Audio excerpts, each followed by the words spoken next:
بسم اللہ الرحمن الرحیم۔ شروع اللہ کے نام سے جو بڑا مہربان اور رحم فرمانے والا ہے۔ السلام علیکم۔ اردو کہانی سنو کے اس چینل میں آپ لوگوں کا خوش آمدید۔ اس چینل کو سبسکرائب کریں، ساتھ ہی ساتھ بیل آئیکن کا بٹن دبانا مت بھولیں۔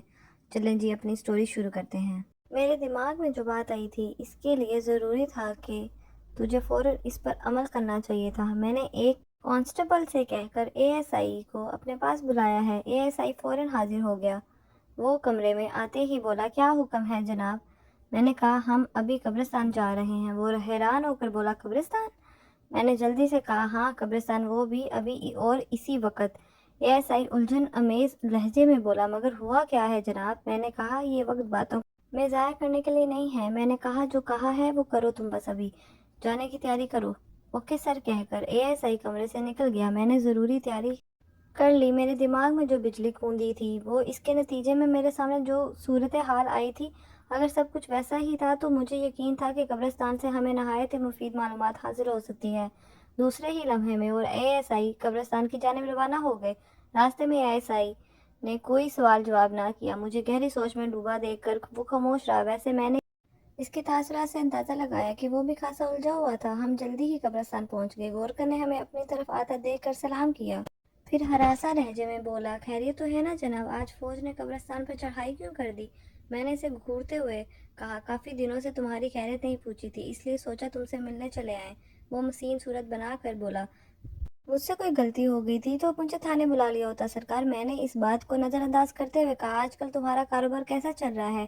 گورکر نے کہا، آج کل بڑا ہی مندہ ہے سرکار۔ میں نے کہا، پھر تو تمہارا گزارا بڑی مشکل سے ہوتا ہوگا؟ وہ تو بولا، بس جی اللہ کا کرم ہے، کسی نہ کسی طرح گزارا ہو ہی جاتا ہے، ورنہ کیا؟ میں نے تیز آواز میں پوچھا۔ وہ بیزاری سے بولا، او جناب کچھ نہیں پوچھیں، جب سے سائنس نے ترقی کی ہے، ڈاکٹروں نے بھی نئی دوائیں ایجاد کر لی ہیں، تو لوگوں نے ادھر کا رخ کرنا ہی چھوڑ دیا ہے۔ ہاتھ پر ہاتھ دھرے بیٹھا رہتا ہوں۔ پہلے ہمارا بھی خوب کام چلتا تھا۔ میں نے کہا، اسی لیے تم نے دوسرا کام شروع کر دیا ہے نا؟ وہ گھبرا گیا اور بولا، کون سا دوسرا کام جناب؟ میں نے ذرا رعب دار لہجے میں اس سے پوچھا، تمہیں ایک مردے کی کتنے پیسے مل جاتے ہیں؟ وہ میرا سوال سن کر حیران رہ گیا اور بولا، جناب یہ آپ کیا کہہ رہے ہیں؟ میں نے کہا، مجھے پتہ چلا ہے کہ تم نے مردوں کو بیچنا شروع کر دیا ہے۔ نہ جی نہ، وہ کانوں کو ہاتھ لگاتے ہوئے بولا، اللہ میری توبہ، آپ کو کسی نے غلط بتایا حضور۔ وہ بولا، میں نے بھی تو ایک دن مرنا ہے اور اپنے سونے رب کو حساب دینا ہے، تو میں ایسی حرکت کے بارے میں سوچ بھی نہیں سکتا، کرنا تو دور کی بات ہے۔ میں نے گورکن سے یہ بات محض اس ڈرانے کے دھمکانے کے لیے کہی تھی، ورنہ میں قبرستان کسی اور مقصد کے لیے آیا تھا۔ گورکن میرے سامنے ہاتھ جوڑے کھڑا تھر تھر کانپ رہا تھا۔ میں نے اس سے کہا، میری بات ذرا سوچ سمجھ کے سنو، اور جو کچھ بھی میں پوچھوں گا اس کا جواب ذرا سوچ سمجھ کر دینا اور سچ بتانا۔ اس نے کہا، ٹھیک ہے جناب، پوچھیں کیا پوچھنا چاہتے ہیں؟ میں نے کہا، مجھے یہ بتاؤ، پچھلے ہفتے کے دوران میں تم نے کتنی قبریں کھودی ہیں؟ وہ بولا، اس میں سوچنے سمجھنے والا کون سی بات ہے؟ میں نے آپ کو پہلے ہی بتایا ہے کہ آج کل مندہ چل رہا ہے، سو پچھلے کوئی ایک مہینے کے دوران صرف ایک قبر کھودی تھی۔ میں نے پوچھا، یہ بتاؤ مرنے والا کوئی مرد تھا کیا؟ گورکر نے جواب دیا، نہیں جناب، وہ ایک عورت تھی اور میں نے اس کی قبر اس طرف کھودی ہے۔ اس نے ایک جانب ہاتھ کے اشارے سے کرتے ہوئے بتایا۔ گورکر کا جواب حسب توقع تھا۔ میں نے مزید پوچھا، تم نے وہ قبر کس دن کھودی تھی؟ اس نے بتایا، پچھلی جمعرات کو جناب۔ اس دن میں صبح سو کر اٹھا تو پتہ چلا کہ رات کو ایک بدقسمت عورت بچہ جنتے ہوئے مر گئی ہے اور مجھے اس کے لیے قبر کھودنا ہے۔ گورکن کے الفاظ سن کر مجھے جھٹکا سا لگ گیا۔ کیس کی ایک ایک کڑی آپس میں مل رہی تھی۔ پوسٹ مارٹم کی رپورٹ کے مطابق بھی جلنے والی عورت کی موت زچگی کے دوران میں واقع ہوئی تھی، یعنی میرا اندازہ 100% درست ثابت ہو رہا تھا۔ میں نے گورکن سے کہا، ہمیں اس قبر پر لے جاؤ۔ گورکن کچھ نہ سمجھنے والے انداز میں بولا، رب خیر کرے۔ پھر ہماری رہنمائی کرتا ہوا ہمیں مطلوبہ قبر پہ لے آیا اور بولا، یہی وہ بد نصیب قبر ہے جناب، ایک ایسی بد نصیب ماں کی قبر جس نے اپنے بیٹے کو اپنی زندگی دے دی، بچہ تو زندہ رہا اور خود وہ منٹوں میں مٹی تلے جا سو۔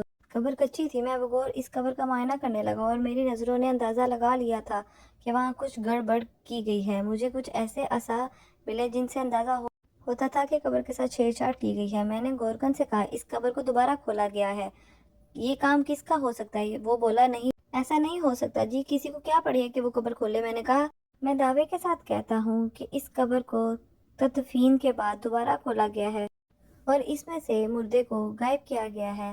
گورکن کی آنکھیں حیرت سے پھیل گئی تھیں۔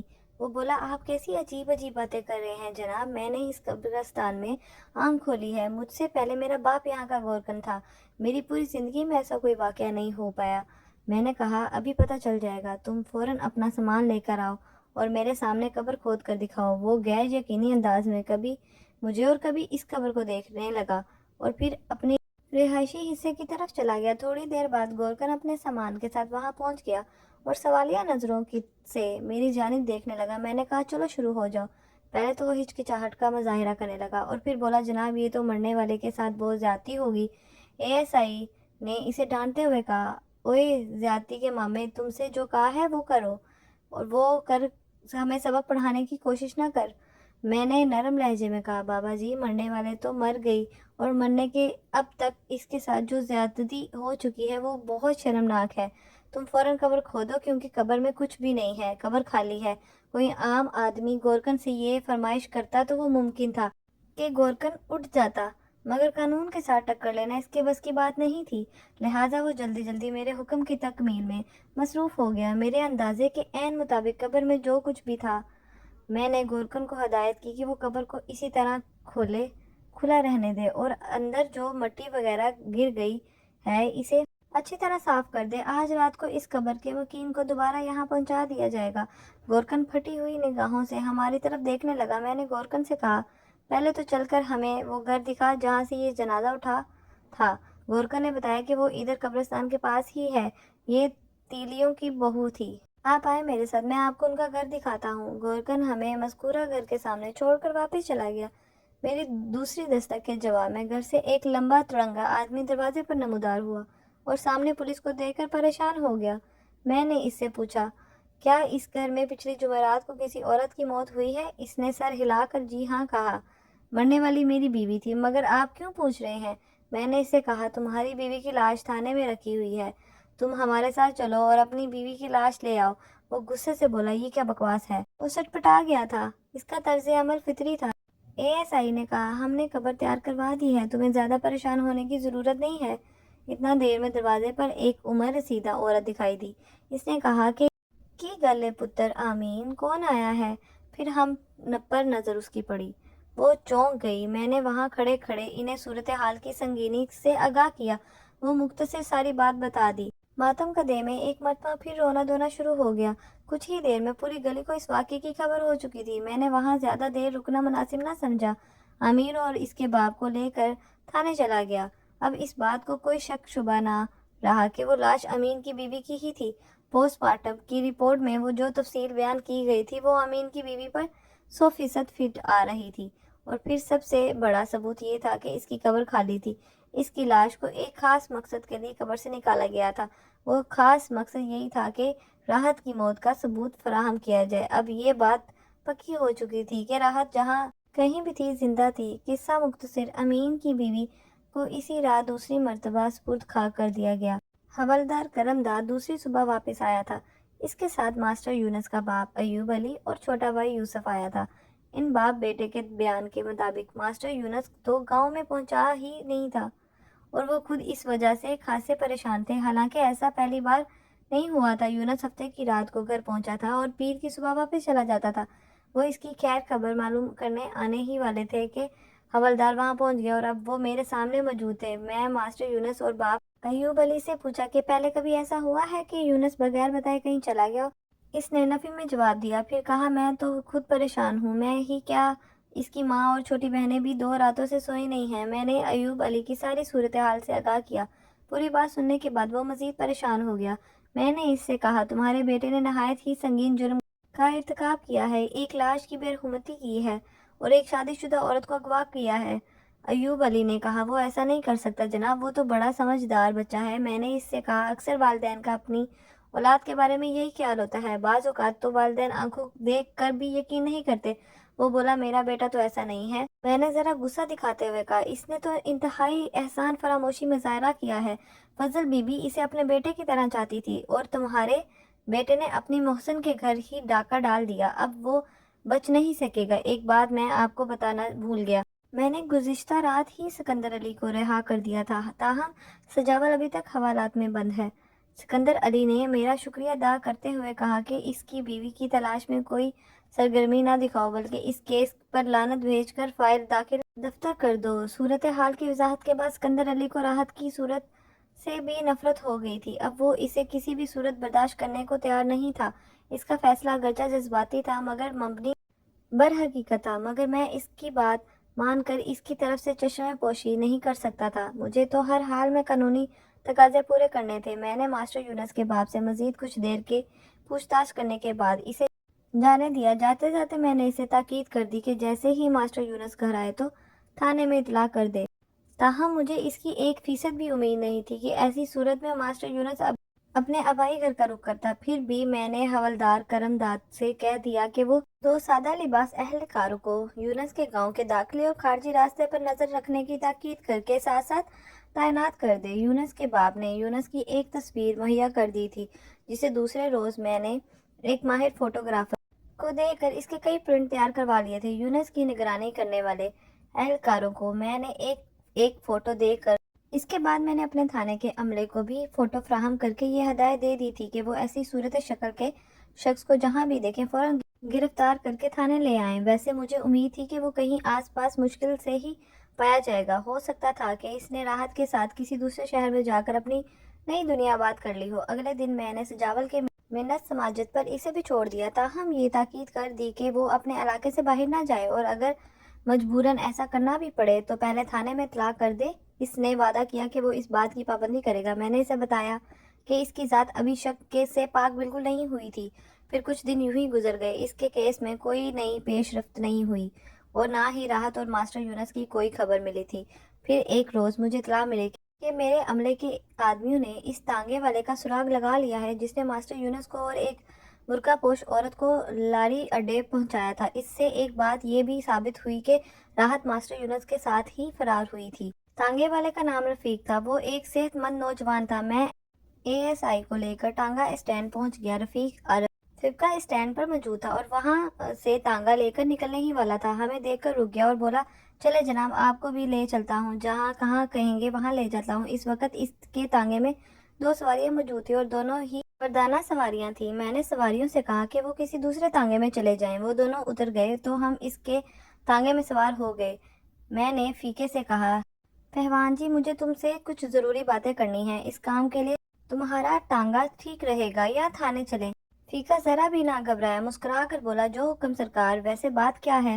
میں نے جیب سے یونس کی تصویر نکال کر اسے دکھاتے ہوئے کہا، مجھے پتہ چلا کہ کچھ دن پہلے تم نے اس شخص کو لاڑی اڈے پہنچایا تھا۔ اس نے تصویر پر نظر پھیرتے ہوئے ہی کہا، یہ فوٹو میں پہلے بھی دیکھ چکا ہوں۔ ایک سنتری بادشاہ پہلے بھی مجھ سے اس شخص کے بارے میں پوچھ گچھ کر چکے ہیں۔ میں نے پوچھا، تمہیں اچھی طرح یاد ہے کہ تم نے اسی شخص کو اپنے تانگے میں بٹھایا تھا؟ کیا تم اس کو جانتے ہو یا اس سے پہلے بھی اس شخص سے مل چکے ہو؟ فیکے نے کہا، اہو جی، مجھے چنگی طرح یاد ہے۔ اس کے ساتھ ایک عورت بھی تھی جس نے برقع کیا ہوا تھا۔ اس شخص نے مجھے جلد از جلد لاڑی اڈے پہنچانے کا کہا تھا۔ میں نے کہا تھا کہ میری سواریاں پوری ہو گئی تو پھر ہی میں جاؤں گا، مگر اس نے کہا، تم ہمیں لے چلو، میں تمہیں سالم تانگے کا کرایہ دوں گا۔ پھر میں نے انہیں لاڑی اڈے پہنچا دیا تو اس نے مجھے سالم تانگے کے کرائے سے بھی زیادہ پیسے دے دیے تھے، کیونکہ اس نے مجھے ایک بڑا نوٹ پکڑا دیا تھا اور میرے پاس اس وقت کھلے پیسے نہیں تھے اور وہ بقایا لیے بغیر چلا گیا تھا۔ اس وجہ سے اس کا چہرہ کبھی بھی یاد نہیں بھول سکتا میں۔ سنتری نے مجھے فوٹو دکھایا تو میں اسے فوراً پہچان گیا۔ میں نے فیکے سے کہا، چلو اب ہمیں بھی وہیں لے چلو جہاں ان دونوں کو پہنچایا تھا۔ فیکے نے کہا، تو کیا آپ کو بھی لاڑی اڈے لے چلوں؟ ASI نے اسے جھڑکتا ہوا کہا، اوئے تھانے دار صاحب، کوئی فارسی بول رہے ہیں جو تجھے سمجھ نہیں آ رہی؟ چل ہمیں بھی وہیں لے چلو جہاں اپنے رشتہ داروں کو اتارا تھا۔ فیکا اس کے بعد کچھ نہ بولا اور چپ چاپ ہمیں لاڑی اڈے پہنچا دیا۔ اس چھوٹے سے لاڑی اڈے سے بس 2-4 روٹ کی ہی طرف بسیں چلتی تھیں۔ ان میں بھی بعض روٹ کی صرف ایک ہی بس ہوتی تھی جو دن میں زیادہ سے زیادہ 1-2 پھیرے ہی لگا پاتی تھی۔ اس کے باوجود ہمیں خاصی دشواری کا سامنا کرنا پڑا تھا۔ ہم ایک بس کے کنڈکٹر اور ڈرائیور کو ماسٹر یونس کی تصویر دکھا کر پوچھتے رہے کہ فلاں دن وہ ان کے بس سوار تو نہیں ہوا۔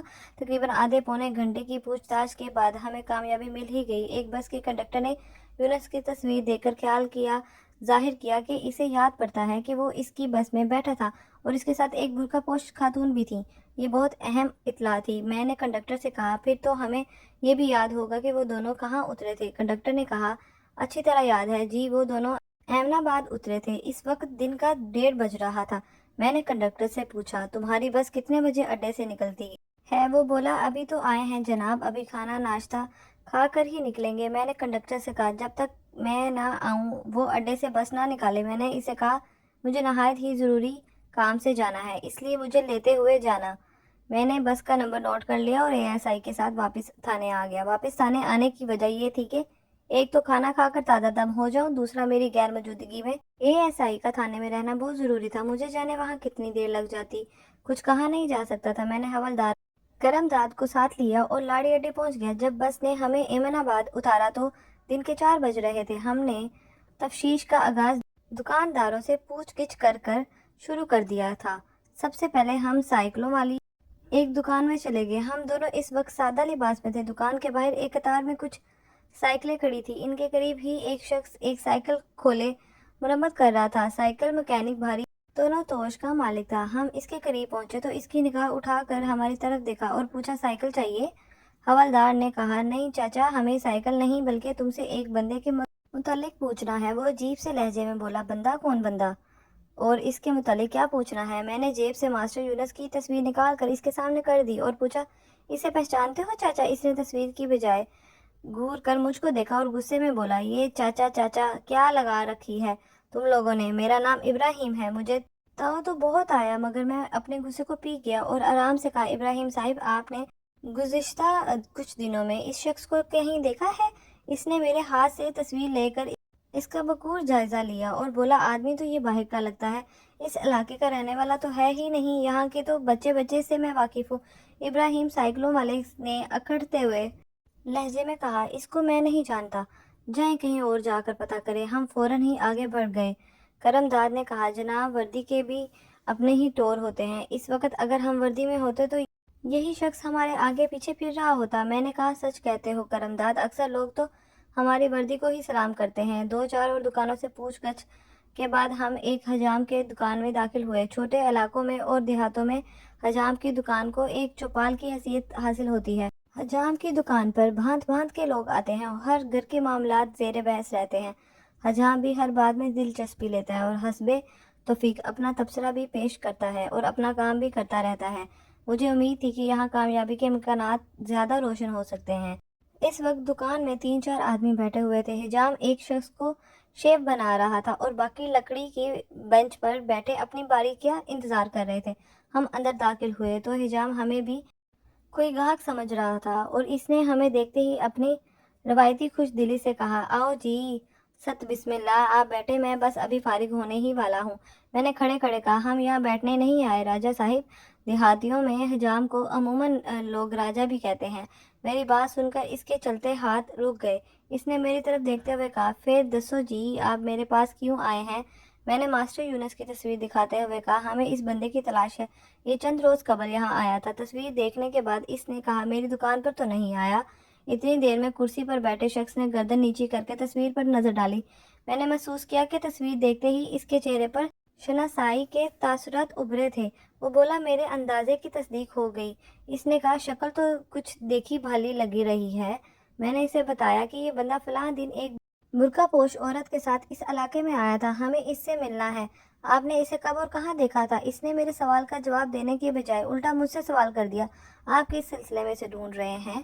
میں نے کہا، سلسلہ بھی بتا دیں گے، پہلے بندے کا کوئی سرا تو ہاتھ آئے۔ وہ بولا، لگتا ہے کوئی گڑبڑ والا معاملہ ہے۔ میں نے کہا، آپ گڑبڑ چھوڑیں، یہ بتاؤ کہ اسے کہاں دیکھا ہے؟ اس نے تصویر میری طرف بڑھاتے ہوئے کہا، بادشاہو، بڑے اوکھے بول رہے ہو، ذرا پہلے اپنا تعارف شارف کروا دو۔ پھر میں نے اسے بتایا کہ میں ایک تھانے کا انچارج ہوں اور اس بندے کی تلاش میں یہاں تک آیا ہوں۔ وہ فوراً، ہاں یاد آیا جناب، یہ بندہ تو مشتاق باجوہ کا پرونا ہے۔ میں نے مشتاق باجوہ کے گھر کے متعلق پوچھا کہ کس طرف ہے؟ وہ بولا، جناب، مشتاق باجوہ کا گھر تندور والی گلی میں ہے، آپ کسی سے بھی تندور والی کا پوچھ لیں۔ اب مجھے کسی بھی پوچھنے والے کی ضرورت نہیں تھی۔ راستے میں آتے ہوئے میں نے ایک گلی کے کونے پر تندور دیکھا تھا۔ ہم دکان سے نکلنے لگے تو حجام نے کہا، تھانے دار صاحب، ایسے تو نہ جائیں، کوئی لسی پانی پیتے جائیں۔ اپنی باری کا انتظار میں بیٹھے ہوئے ایک شخص نے اٹھتے ہوئے کہا، ٹھہرے جی، میں آپ کے ساتھ چلتا ہوں۔ پھر وہ آدمی مشتاق باجوہ کے گھر تک ہماری رہنمائی کر کے واپس چلا گیا۔ مشتاق